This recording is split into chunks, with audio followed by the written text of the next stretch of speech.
us 2 more minutes. Yeah, of course.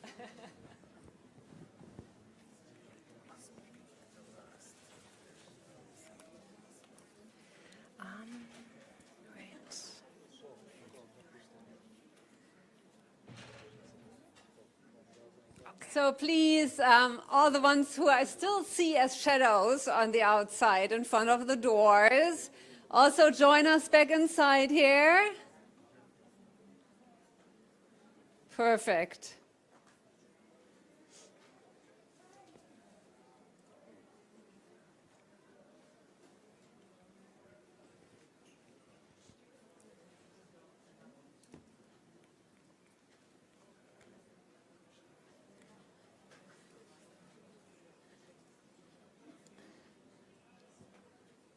So we're reconvening with our civil society and think tank forum.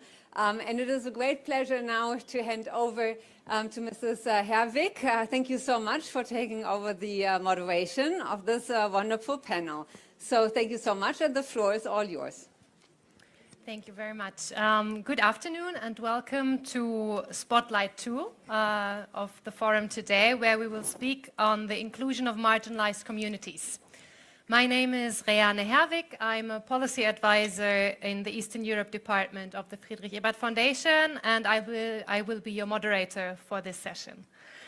With me, I have 5 splendid panelists that I'd like to introduce to you.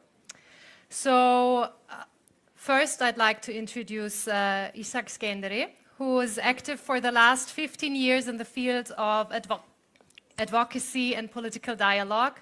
He's advocating for equal opportunities for Roma and other marginalized groups. He's the founder and executive director of the Voice of Roma, Ashkali and Egyptians in Kosovo. And as an academic background, he holds a degree in economics. Next, I'd like to introduce to you Nadire Recebe. She's a Roma woman from Tetovo in North Macedonia, active working on the situation of Roma since she was 13 years old. She holds a bachelor's and master's in the field of economics, and she is founding member of the Institute for Research and Analysis, Roma Litiko, and the Roma Economic Development Initiative, REDI, where she directs the operations for the Western Balkan countries. Next on this great panel, we have Iriselda Sefa. She's the mayor of Lushnia in Albania. Very warm welcome to you. She holds a doctor in the field of history and served as university professor for a couple of years. Since the year 2006, she has been part of the public administration, and she is the mayor of the municipality of Lushnia since 2021. And this year, she was voted one of the most Roma-friendly mayors in the Western Balkans in Turkey and the most Roma-friendly mayor in Albania.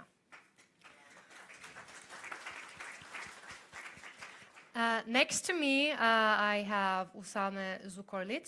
He's minister in Serbia and is they're in charge of reconciliation, regional cooperation, and social stability. He holds a degree in law and degrees in pedagogy and communication from the Faculty of Islamic Studies, as well as a master's degree in economics from the University of Novi Pazar. And he's founder of the Development Educational Society, RED. And last but not least, I want to introduce to you Rachiela Mustafovska.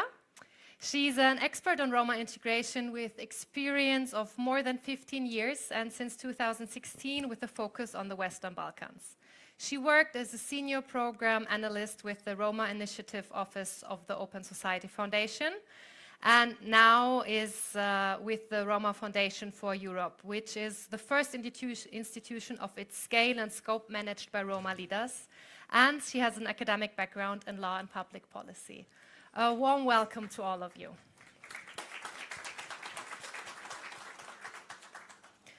So just to explain shortly the procedure, how we will use the time that we have on this panel. So we will first have around about half an hour that we will speak on the panel among ourselves before we open up the discussion to the audience, which is you, again in a fishbowl format. So also here you see a chair on the other side of the panel. So you can also already start thinking of questions, comments, and things you want to share in case you want to get up to the panel later on.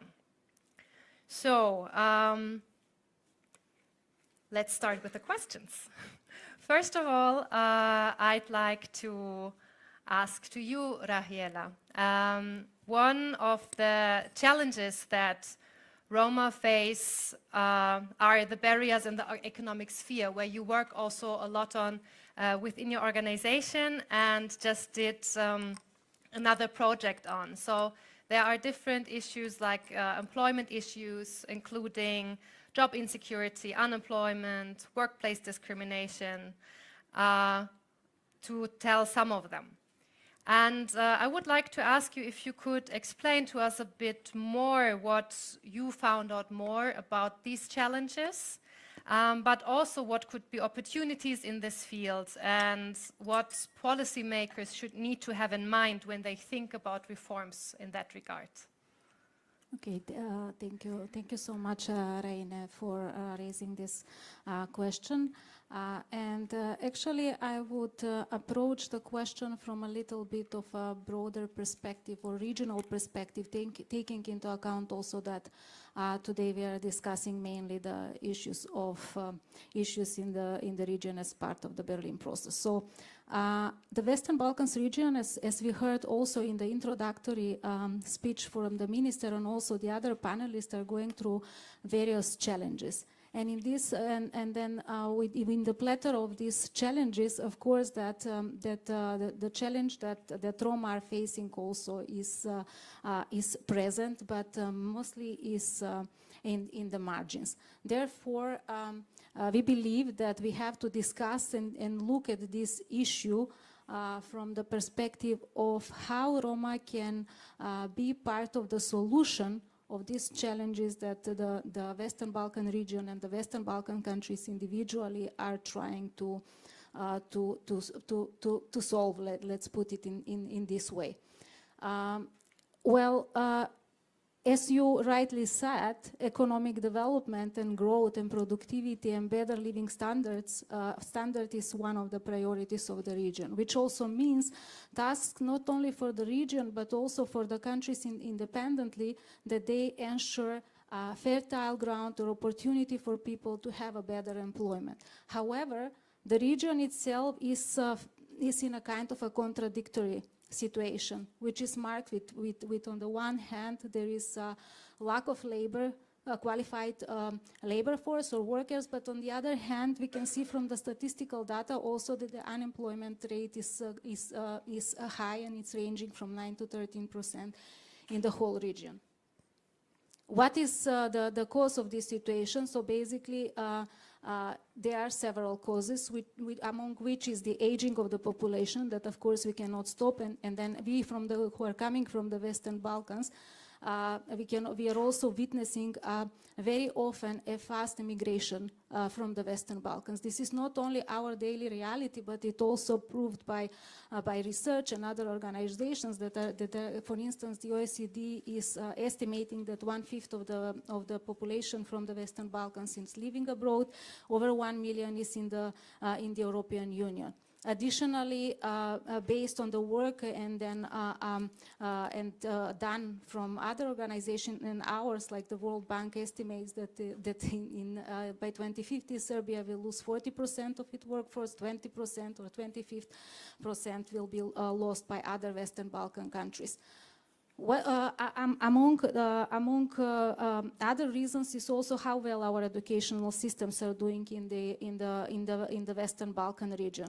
So basically, they have their challenges and dysfunctionalities which are resulting in having or skilling people or providing or basically producing a workforce that do not have the skills that are aligned with the needs of the labor market.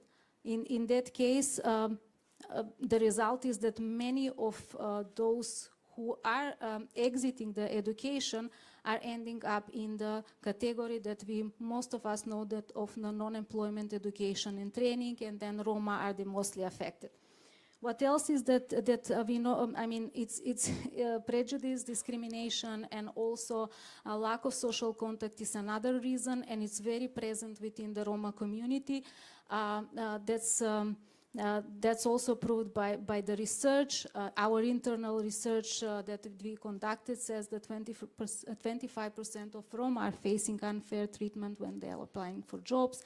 Other research, like the Balkan Barometer, shows also that 9% of the employers are not willing or unlikely to employ Roma, despite of the fact that they have their education and skills for that. So it's our reality, especially it's my reality also as a person from the country, from member of the Roma minority, that we are facing and listening stories or like that the job is not gotten because of the complexion, because of the accent, because of various reasons, or the neighborhood in which the person is living. So what is there a solution about this situation? So of course there are solutions which could help the Western Balkan region and our countries to deal with this issue. However, our focus is actually how Roma can be part of the solution. And actually we believe within the Roma Foundation for Europe, and as it is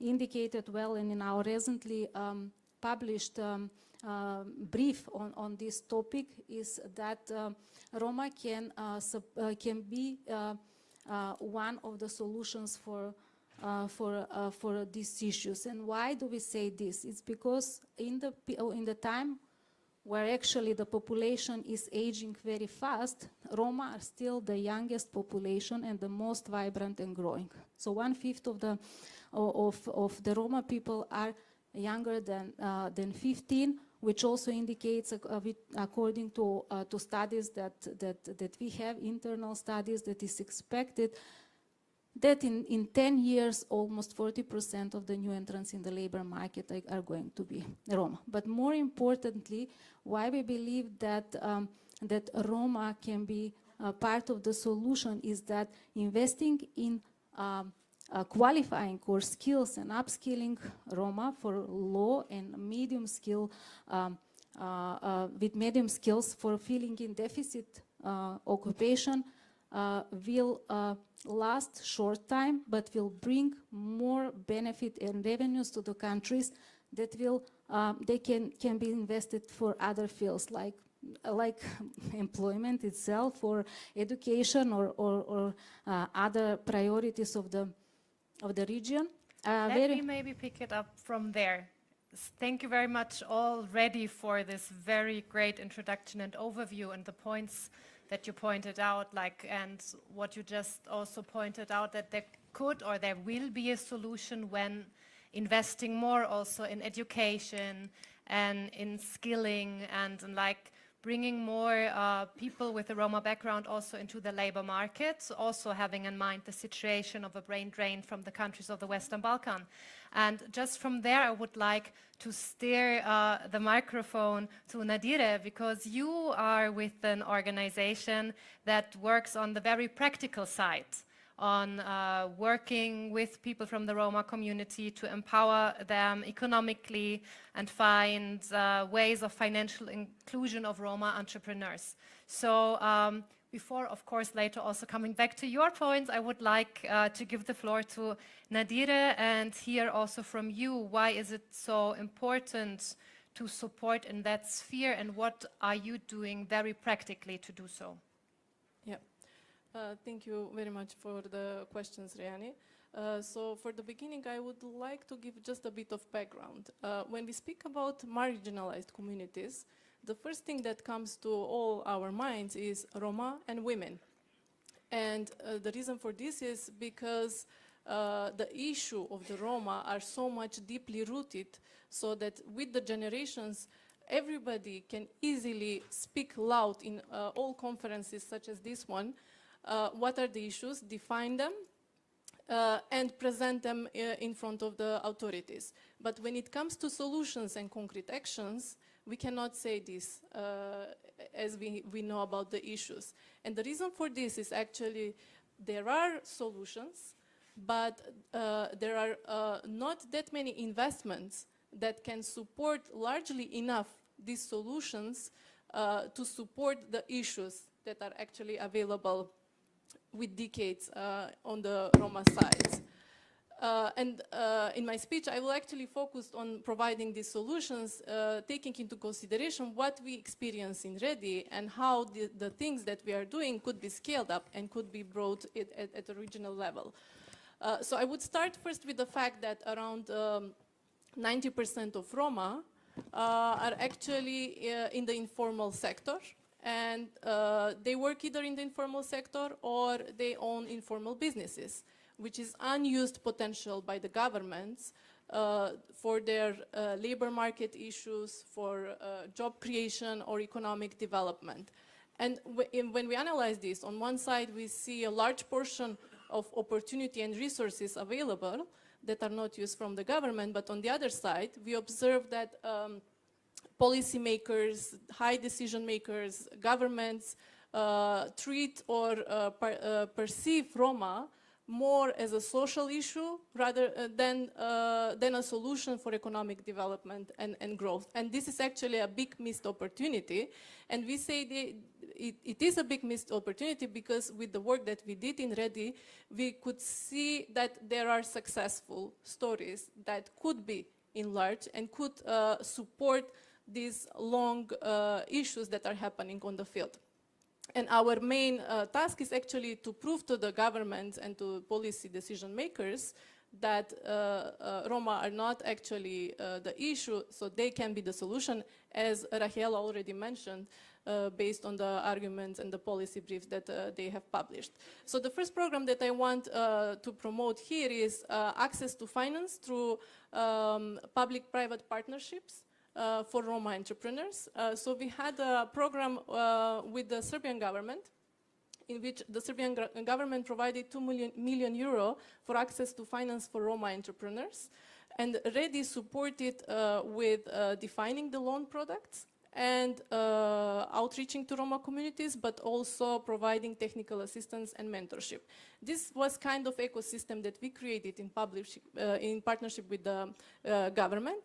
And it supported 40 people, 40 Roma who created the jobs, established their businesses and grow further. And I would love to see this type of program actually happening in all Western Balkan countries, taking into consideration that we are expanding in Western Balkan 6 countries and Turkey. And this is a great potential as a model that could support directly job creation and economic development at the regional level. The second program that I would want to share is Ready Recycling. Ready Recycling is social enterprise which is trying to solve the issue of informal waste collectors who are organized to collect waste from individual houses in Skopje. And currently we are serving around 1,500 buildings and the services that we provide are for free. And even though this program has a big environmental, educational, and social impact, it's very difficult to sustain this program because it's a very expensive one. So if governments would provide subsidies to support this type of services, such as what Ready Recycling is doing, then it could solve the issue with the waste management system because informal waste collectors collect about 3% of the waste, and they contribute with 40% to the recycling raw waste material, which is very important for the government in Skopje, but it's missed also opportunity to support the existing solution that we provide with the services with Ready Recycling. And this could become also a regional program because we have this issue in all Western Balkan 6 countries. And everybody is approaching to us, asking to us when we are going to do Ready Recycling initiative in their own countries. So this is also a very important investment that governments could do at regional level. Thank you very much for sharing these very inspirational experiences and projects that you already did and show how it can work in a practical way and that there is already organizations and people from other countries that would like to copy that.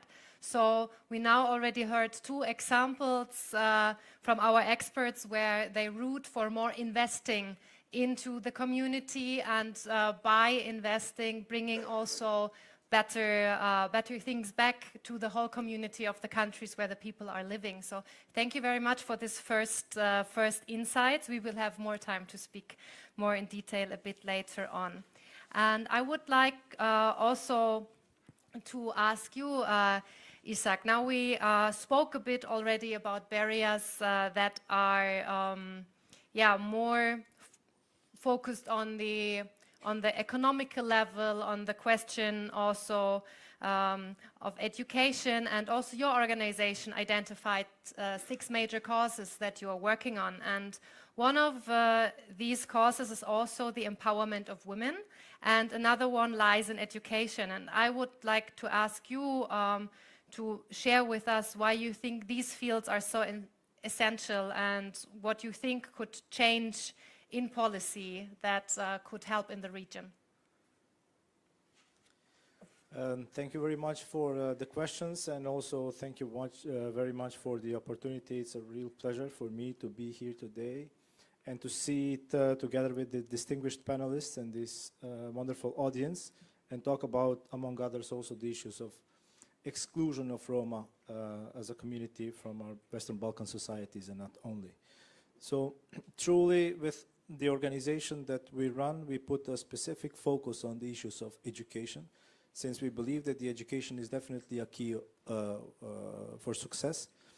And it would definitely enable the Roma communities tomorrow to be more competitive in the labor market, because one of the challenges that we unfortunately face as a community is that that competitiveness in the labor market due to inadequate qualifications. However, also, as you mentioned, the issue of women and their place in the society, especially in the community, is quite important. The Roma communities, specifically in Kosovo, are quite traditional. They live according to some established patriarchate rules, where the position of women is already predetermined, and where a girl or a woman doesn't really have much to say, and we will really want to change that, because the society, of course, and the community cannot move forward and fight for equality if at least those first challenges are not addressed within the community itself. However, when we speak about the specific barriers for exclusion, we have to be very careful when we say that in order to find the solutions, we need to understand what actually the barriers are, what the problem is. And of course, the studies have shown that the discrimination and the anti-Gypsyism, for the moment, are the key factors of exclusion of the community, and also the challenges that the communities face in all the other spheres are a product of that exclusion, of that specific discrimination. So the work in, say, integrating the communities within the societies in the Western Balkans, but also wider, has to have into account the more holistic approach. So on the one hand, we definitely need to continue invest in closing the gap in various socioeconomic outcomes, including education. Of course, it's the first step. It's the key, because we still have many Roma kids who are unfortunately not participating in the mainstream educational systems. And the civil society organizations, including ours, has developed very good models which shown that if applied correctly, can help support better participation of Roma kids in the mainstream education.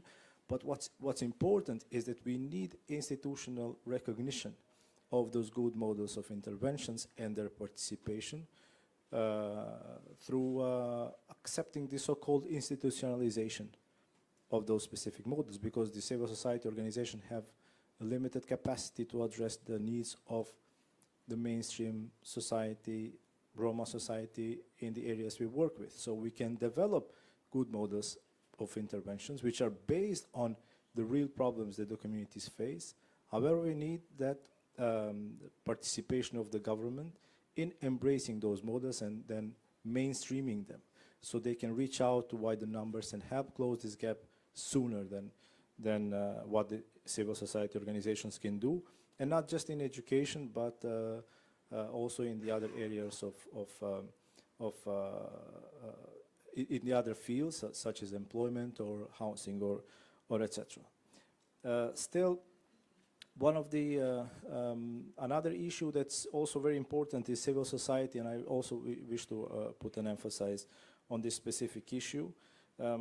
Civil society, Roma civil society can be an important player in helping the integration of the community into the mainstream society. However, the Roma civil society has to be seen as a partner rather than an implementer. For the moment, unfortunately, taking into account the fact that most of the civil society in the Western Balkans are donor-driven, especially at the local level, the societies struggle to actually keep their so-called financial sustainability, and often switch their focus from being an advocate for a change to becoming an implementer of a program which may not necessarily always be, say, developed together and in cooperation with the Roma community itself. Because we also one of the things that we always mention is that the programs for Roma should be designed with Roma themselves. And of course, you can reach Roma through the local civil society organization, but not if these people struggle for keeping their financial sustainability. So the countries should definitely have a focus on continuing to invest, not just in building the capacity, but also funding the civil society organizations. And one other thing that I want to emphasize before maybe closing for this round of discussion is the issue of exchange and cooperation, especially at the Western Balkans region, because each of our countries has definitely designed good models of interventions, which don't necessarily always reach the others, which can be our neighbors, just few dozen kilometers or a few hundred kilometers away, but still do not reach them because we do not really have that communication, unfortunately, yet, that good communication. So the Berlin process can definitely play a role. The Berlin process also was very important in the beginning to set up specific milestones when it comes to the Roma inclusion and what has to be done with specific indicators in the fields of education and employment. We also had just last month the ministerial meeting where these milestones were somehow also confirmed and new commitments were also put forward. However, one of the issues that we need to put the focus on is the element of accountability. As the minister said in the morning, we should make sure that what we say does not just stay on the paper, but it really happens through our actions.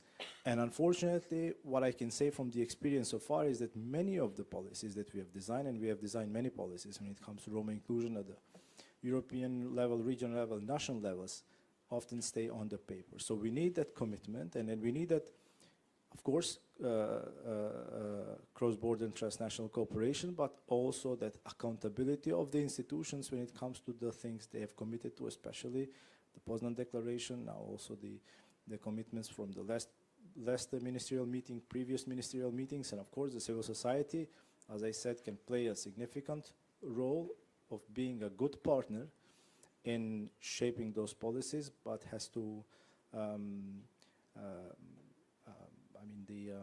in principle, that cooperation has to be put in practice rather than just stay on the paper. So Thank you that very would be all much. from me, yes. Yeah, also for pointing out this very important points of like emphasizing again that there are already very good projects and approaches done by civil society organizations. But as you said, donor-driven, there is no core funding, there is no equal-footed partnership with the governments, and like that all of these, and also the accountability after having agreements, that these all need to be enforced. Thank you very much for pointing these out again. Next, I would like to ask you, Eriselda, so we are going a bit from the civil society more to the people that are in politics in that sense. So you were voted the most Roma-friendly mayor in Albania this year. What are you and your municipality doing differently, and how are you doing this? And if you would like to, what would you recommend to other municipalities to go in a similar path? First of all, I want to thank you for the introduction and for your question, and of course the organization of this forum that making me part. This platform allows me to share a local perspective, emphasizing that all policy and strategy ultimately needs to be implemented in the local level. Therefore, it is essential that municipalities are included in this process.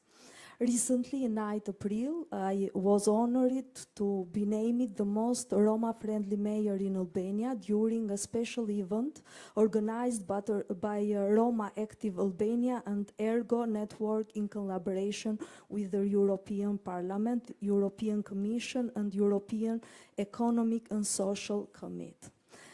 I want to say that in my municipality we have about 3,000 residents belong the Roma and Egyptian community. They live, many of them in the city, and one part of them live in the rural area. And in our efforts to foster inclusion, we have adopted an open door policy with a special focusing on this community. When I chosen as a mayor, I begin to work with the action plan for the integration of the Roma and Egyptian community, approved by the municipality of council, which address issues in education, employment, social protection, housing and health. And with the civil society, we are working to implement this action plan. In my staff, in public administration, the people who has a degree for this community are part of my institution, and more of them work in the sector of the public service. Through support of the UNDP, we have built a community center for integrated social service for the Roma and Egyptian family. Until now, 85 people have been training and integrating in different professional sector. Some of them we have helped with some small grants. They have built their business. And with some of them, we have worked with our local business, and now they work in their business. Our municipality, the base economy, have the agriculture, and more of them work in this sector. In order to have better health service for this community, we have renovated a healthy center in the neighborhood, which has the biggest number of Roma family in our city. And in the close collaboration with the Department of Education and the Social Service of my municipality, we have worked more with the parents and with the children of this community. And now they all attend the school every day. And with one collaboration with the Ministry of the Education, one of the school now are the community center. And after school, the children of this community can go to make their task and to make the lesson and to be equal like the other children of our municipality. Receiving this title is significant for my city and feels me very proud. It not only celebrates our past effort, but also brings an added responsibility, demanding dedicate and demanding to advance inclusive policy and work toward a brightly future for the Roma community in my city. And what I will say to my colleague is that this community we have to see like the other people in our in our municipality, and if you work more, especially with the civility society, we will help more them to integrate and they to be to feel like other part of the people in our community. Thank you very much for sharing this, also because it shows directly that the also some of the recommendations that the colleagues that spoke before you, like working closer together with civil society, institutionalizing some of the programs, that it actually can help, and that it already brought some fruits in your municipality, and is helping very much in the also in the empowerment of the Roma, Ashkali and Egyptian community in your city. From the local level, we will go to a more national level, and I'd like to ask Usama, you as a minister that works on the one hand on social stability, but also on the topic of reconciliation. You know that in the working groups that worked prior to this forum, some of the recommendations concerning the reconciliation were also to say that we need to foster an inclusive culture of remembrance. So they recommend, for example, having memorials and permanent exhibitions also on the suffering of Roma people during World War II and also the wars in the 90s, and also definitely including Roma as policymakers and experts while developing them. Do you think this is something that, that could also be implemented in Serbia, and in what way could it contribute to a more inclusive culture of remembrance? Thank you for inviting me. Just to introduce a little bit of what I work. I need to speak not just as an official of Serbian government, or also as a president of Justice and Reconciliation Party, because we had a quite important job about including ethnic marginalized groups as Roma, Ashkali and other people in Serbia. It's not something you will see common, that name of party will be similar to name of my office. I am Minister of Reconciliation, Regional Cooperation, Justice Stability and Social Stability, and these three things are very related to Berlin process, what Berlin process want to achieve. So that's why it's, for me personally, and I think it is very important for Serbia, as a Bosniak, I am Bosniak nationality, Muslim, contributing for this very important process. We're living in Balkans. It's very interesting that 30 years ago Yugoslavia was, the West Balkans was without borders, and we exchange with the European Union expelled borders, and we reside borders between us in Western Balkans. It's supposed to be that I speak about reconciliation tomorrow, but unfortunately, because extraordinary circumstances, I need to leave tonight. But that's why I want to apologize. But also, it is very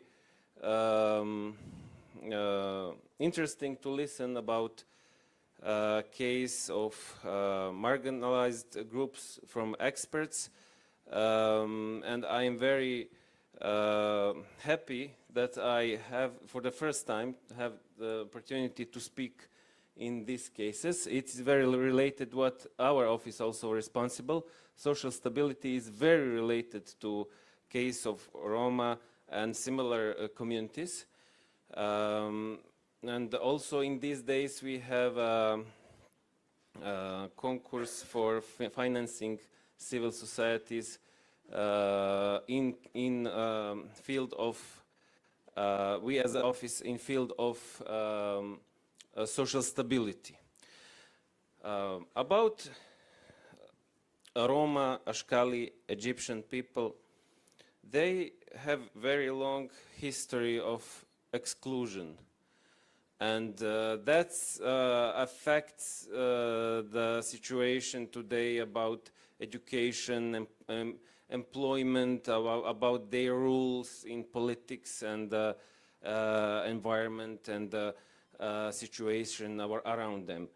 That's why we need to help in different ways to empower them. I will give some example how my role was in that way, because we started as a Bosniak minority party, but in one moment when we realized that there is other minority groups who share the problems and the goals with us, we changed the name of party and give the opportunity for others to use our instruments to fight for their goals and the justice. The result today is that Roma department in place Bujanovac in south of Serbia, where Serbs and Albanians live half-half. They today came to government power and have director of touristic organization and used our instruments and resolved a lot of local problems, the roads, the infrastructure problems and other things. The other way, in Serbia it's not easy to deal with these issues because the situation between the communities, marginalized ethnic communities, it is not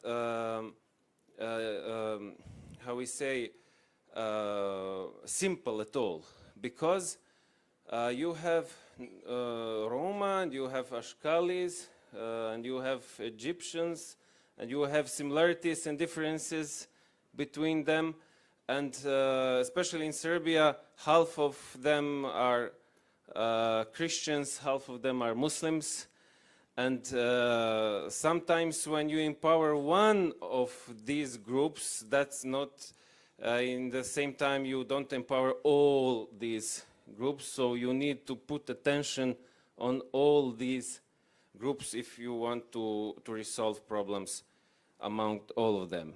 So if I understand correctly there, you also say an advocate for recognizing that there is not one homogeneous community, but that we need to also see differences and see who we can support in which way.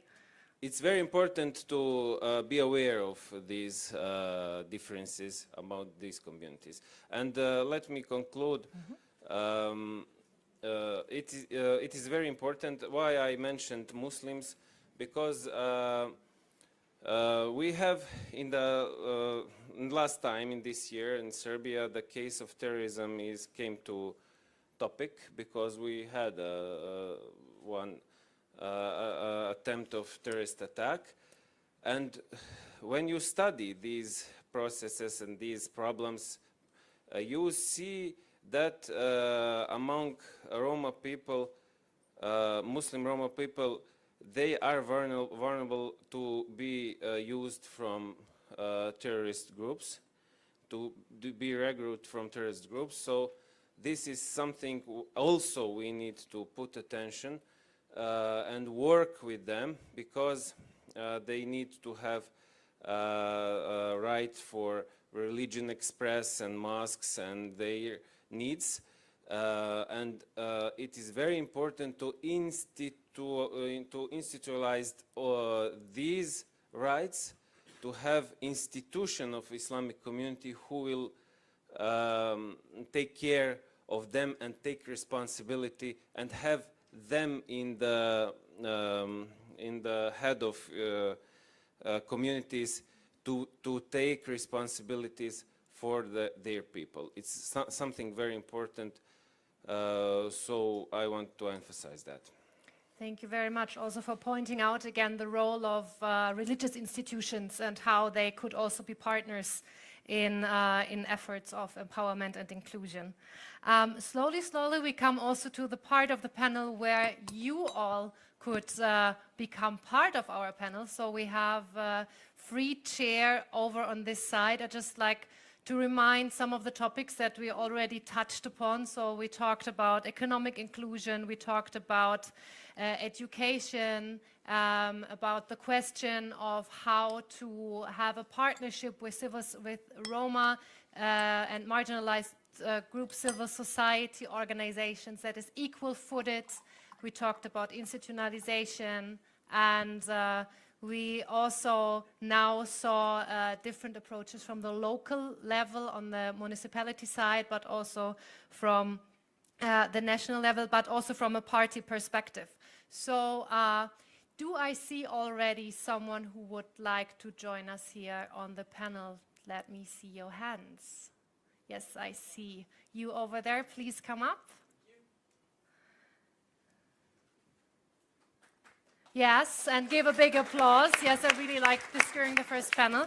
So would be lovely if you could introduce yourself to everyone and then ask your question. Yeah, okay. So my name is Ahmed Karovic. I'm a PhD student in political science at Linköping University in Sweden. So thank you for sharing your reflection on this important topic. Well, I'm not sure how concrete my question is, but you have talked about different kinds of exclusion, economic exclusion, social exclusion.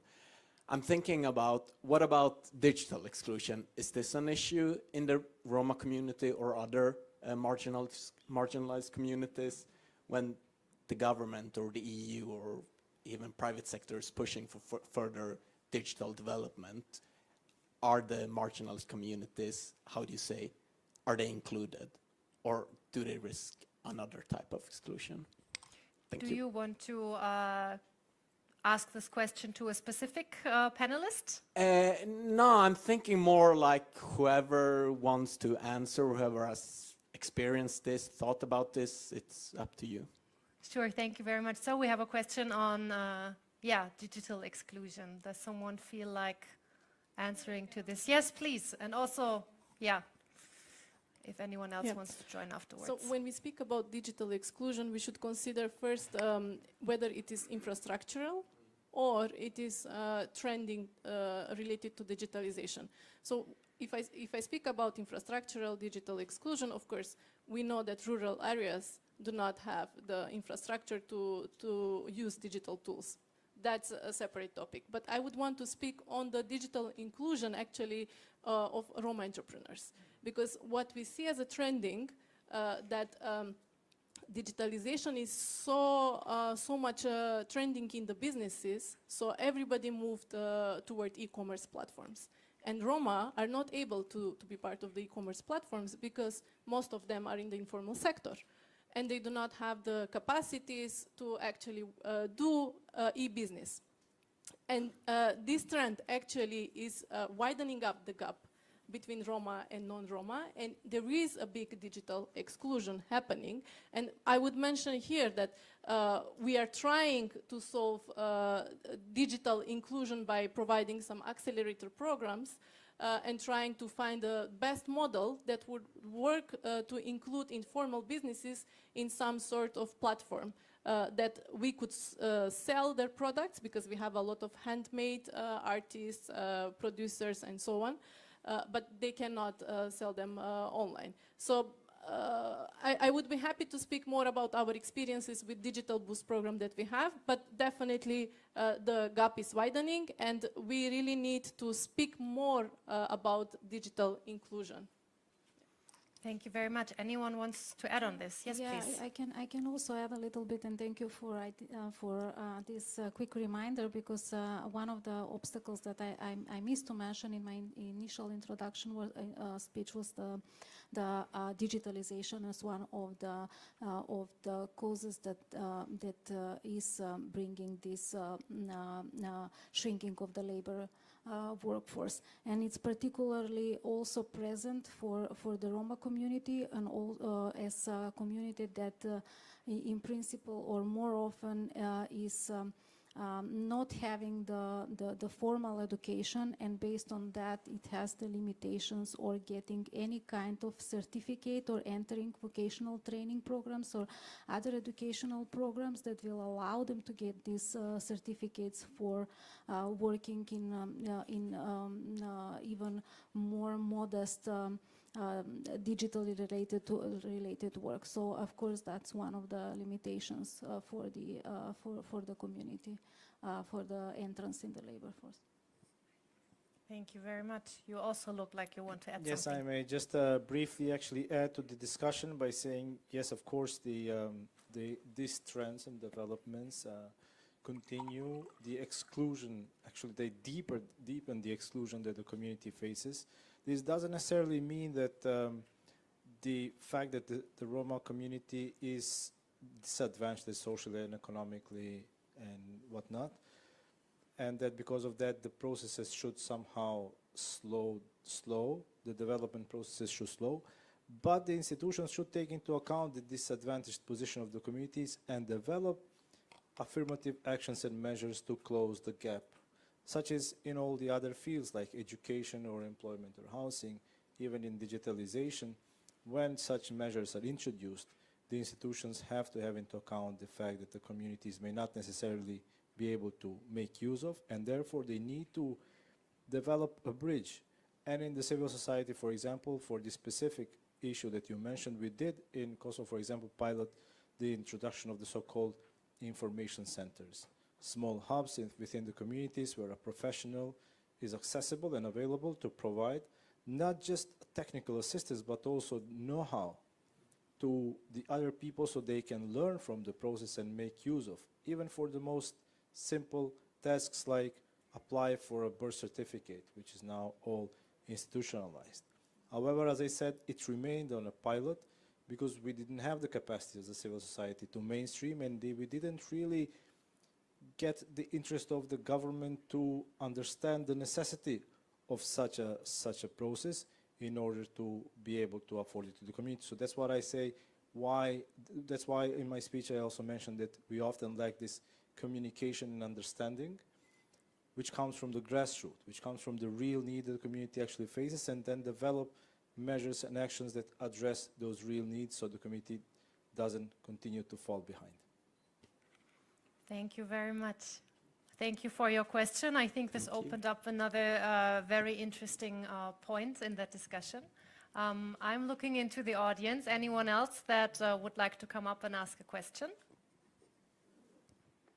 I don't see a hand so far. Okay.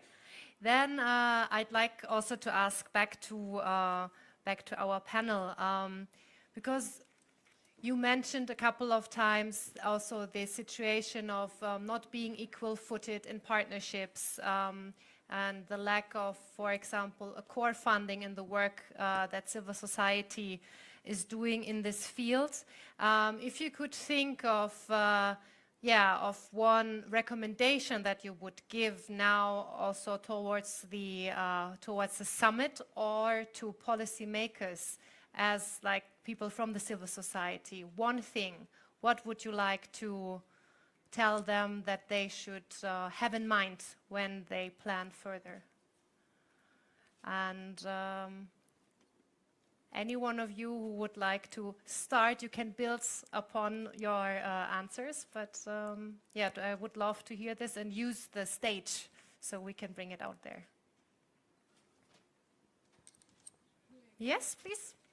Nadira. Okay, so very quickly, I mean, one thing that I would ask the government is to be ready to spend, to invest in new initiatives that might give even failure, because even failing on certain things will give know-how to know what works, what doesn't work when it comes to solutions.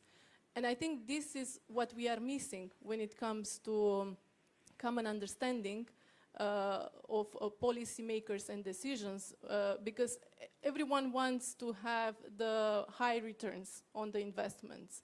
But the issues are so multidimensional, we really need to have a space for pilots. And I would say investing in Roma would be equal actually to contributing to positive economic development by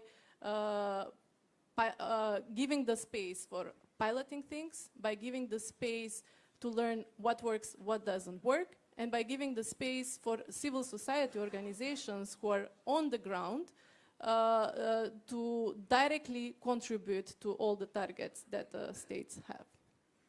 Thank you very much. Do you want to continue, Rahela? Yes, I would continue maybe where actually Nadira also stopped, and then what would be my suggestion or recommendation to policymakers is basically that now is the momentum and is the timing to make the right investments for for more sustainable results towards Roma. And why I'm saying the right investment is the right timing is also because connecting to our my initial presentation and the work the Roma Foundation is doing at the moment, the Western Balkan region and governments have an opportunity to use the EU funding mechanisms also for additional investments, such as the growth plan that can support initiatives. And also it is the momentum because there is readiness among Roma people, as our studies are showing, that there is a readiness for entering into the labor market, and also support from the mainstream society for empowering Roma communities. And then there is also available there are also available Roma-led organizations like REDI and REF who are having the expertise and also experience to support in these processes of in upskilling, in reskilling Roma, like already Nadira mentioned in detail of what they are doing. Great, thank you very much. So investment into, I will come to you, investment also into projects to, now I just lost what I wanted to say. But yes, so we had on the one hand, again, not only invest into big projects where you know what the outcome is, but also try things, try new things, and also have, have faith in that it will have a positive outcome at one point. And also, while doing this, be in exchange with Roma-led organizations, with experts from the field to actually use their expertise and their knowledge to work on even better projects. But please, Isak. Yes, maybe just to give an introduction to my recommendation, I'm very happy to see that our governments have moved past the point of thinking that the solution to the inclusion is investment in socioeconomic measures. By understanding and recognizing that the inclusion can only happen if the key factors are recognized and are addressed, such as anti-discrimination and actual discrimination and anti-Gypsyism. Now, in this regard, I'm also happy to see that the governments in the Western Balkans, but also in Kosovo specifically, have designed clear policies and mechanisms to ensure the implementation of those measures, which would help the inclusion sooner than later. Nevertheless, one of the missing elements here we have is the issue of accountability when it comes to the level of implementation of these measures and measures and policies. We put them on the paper, but we often lack the clear objective reporting with regards to how much we were able to reach the implementation of the specific measure. And unfortunately, there is no accountability from the institutions towards the community itself. but also the society. Now, the society may not necessarily, the issue is how much would the mainstream society actually care with regards to how much the government implements measures which affect or address the rights of the Roma community. Roma community itself, due to its poor socioeconomic status, unfortunately does not have the power to also ask that kind of accountability, especially during the elections. Sometimes even if the voices can be loud, they are shut down because people may be threatened of their critical voices by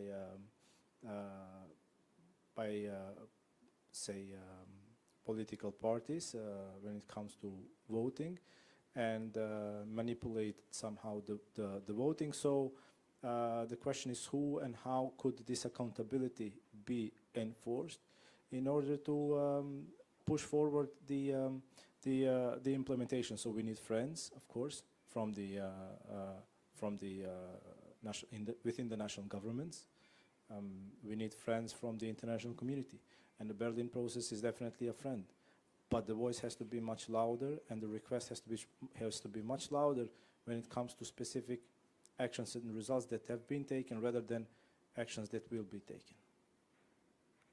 Thank you very much that you emphasized again the question of accountability, because yes, there is a lot of things on paper, but how do we actually make sure that they are implemented and being taken care of? So I was just wondering, like you directed it now on the one hand to the states level, but also, for instance, in working together with friends, how you call, or other civil society organizations. But do you have something in mind, an idea how to bring them together to work on this? I mean, for example, I want to share an experience we have developed in Kosovo. We have established for our social justice program, we have established the so-called Friends of Social Inclusion, which brings together prominent members of parliament, ambassadors of foreign states, also key public figures, who, regardless of their political affiliations or views, are still brought together by that value of social justice, equality for all. And they are a significant friend into trying to bring the message and share the message within their groups and teams, and ask for the mobilization of the political parties which may be in position or opposition, to not just push forward the design and development of policies, but also to ask for the specific results and the accountability for those results by the duty bearers. Yes. Thank you very much also for giving this example. Before I will ask my last two questions, I will have another look into the audience. Anyone that wants to jump up for one question before we go towards the end? Okay. Don't see that there. So then I will continue with my questions, and I wanted also ask back to you again, Usemi, like on the question of a states level and cooperation possibility. Do you have an idea what else could be on a regional level? What could be a forum or an idea to work better on the question of inclusion of marginalized groups?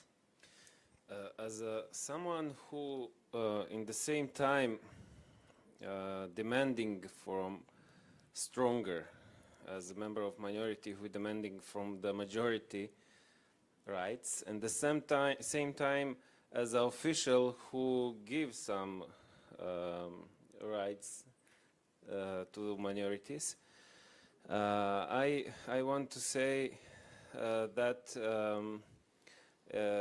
I see these things from other perspective than my colleagues, because they see from their point of view, and when you come to place where you can do something, the point of view is different. Even in the local government, also in the national government. As I said, in these days, and I will use this place to make a call.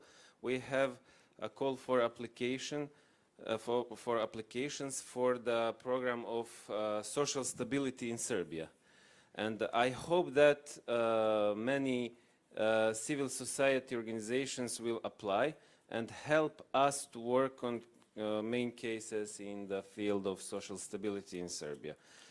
Where I see the main challenge about ethnic marginalized groups is the field of education, of course.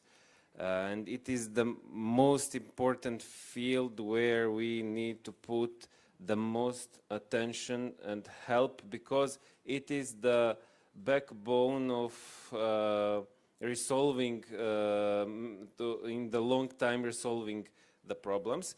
Because look, if we want to have the percentage representation of national minorities in public institutions, the condition is to have educated people to be in those rules, like police, like courts, like other main hospitals, schools, other main public institutions. So if you don't have educated people, you can't recruit them to work in public places. And if you want to have a social stability, it is very important. Like, look, Balkans was and maybe is unstable place.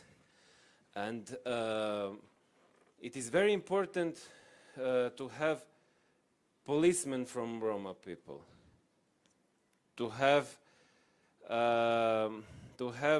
other public officials from Roma and other community people, and especially where you need to have a trust.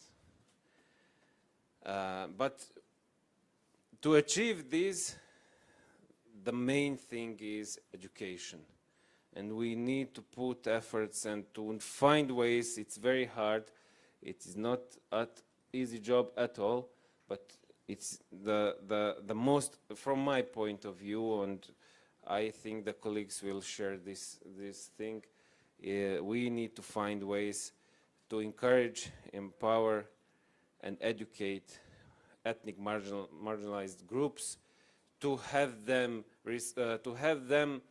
strong and to have them responsible to do the main jobs in our communities. Thank you very much. So also again, support for better inclusion also into education, but also supporting people from the different marginalized communities to come into positions within the state, within municipalities, within police. So also to have people that are a big part of society, of course, also in all the positions of society. You want to have a short reaction on this. We still have time for, before I will ask my last question. Please, Nadira. Yeah, thank you. I just want just shortly to react on what Mr. Zukorlic said. I totally agree that we really need to have positions for minorities, for disadvantaged groups in all institutions, governments, and so on. But I would say here that the key is not education. I mean, we have already invested in education and we have highly educated people, but they remain at the low-paid jobs.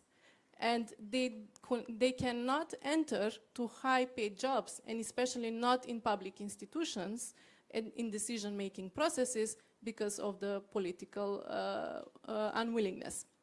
And I would say here that the key is actually political participation, so that this could unlock the doors to get to the higher positions of disadvantaged groups to be in the decision-making processes. So this was my only point. Yeah, thank you very much for opening up this other perspective. A very short reply, and then we will have the last closing of the panel.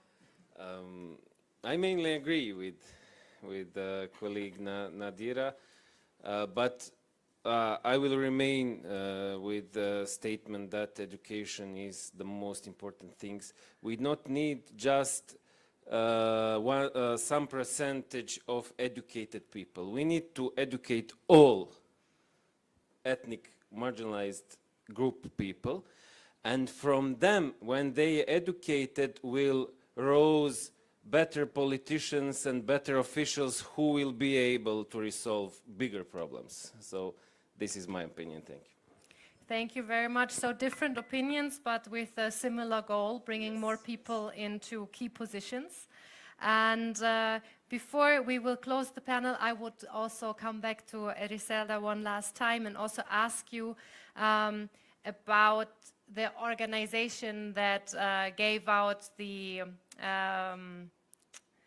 because you were voted the most Roma-friendly mayor in Albania, but you were part of a group in the Western Balkans and in Turkey. So there is actually a regional aspect to this. So I was wondering in what way these kind of initiatives could also be used to connect the local level with the regional one, to have an exchange also on best practices there. I think if we collaborate all in the region for about policy or about project, we can give each other the successful initiative that every one of us made with these citizens, not only with the Roma community but and with the other citizens, and we can implement them in our public institution, because we all need to make the good practice and the good initiative, because not we need the necessary of our citizens, but we don't need the others. But if we collaborate with each other, we can do very beautiful work. Thank you very much. So I would like to thank all of you for sharing your expertise and your recommendations on different levels. Also to share your disagreement with one another, because also I think this is really important for the discussion. Thank you to you, the audience, and yes, I wish all of us more interesting panels and debates, but before we go there, please give a huge applause for this great panel.